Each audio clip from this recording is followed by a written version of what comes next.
উৎসর্গ করা হয়। Military institute of science and টেকনোলজির কম্পিউটার সায়েন্স অ্যান্ড ইঞ্জিনিয়ারিং বিভাগে চতুর্থ বর্ষের শিক্ষার্থীদের বিদায় সংবর্ধনা অনুষ্ঠিত হয়েছে। রাজধানীর বসুন্ধরা সিটির গোল্ড ওয়াটার কনভেনশন সেন্টারে এই অনুষ্ঠান এক মিলন মেলায় পরিণত হয়। শহীদ ক্যাডেট একাডেমির প্রতিষ্ঠাতা শহীদুল আলম শহীদ অনুষ্ঠানে প্রধান অতিথি হিসেবে উপস্থিত ছিলেন। বিশেষ অতিথি ছিলেন খান ব্রাদার্স গ্রুপের ব্যবস্থাপনা পরিচালক তোফায়েল কবির খান। অনুষ্ঠানে প্রতিষ্ঠানটির শিক্ষার্থীরা নাচ, গান, ফ্যাশন শো পরিবেশন করেন। তাদের পাশাপাশি দর্শক মাতিয়েছে ধারক ব্যান্ডের পরিবেশনাও। অনুষ্ঠানের বড় আকর্ষণ ছিল এই সময়ের জনপ্রিয় কণ্ঠশিল্পী তপু ও কণার গান।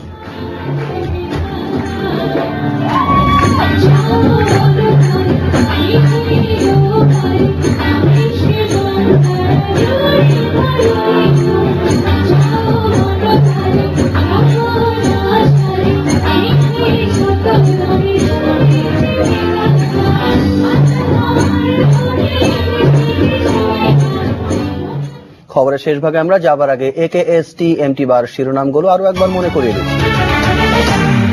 রামপাল বিদ্যুৎ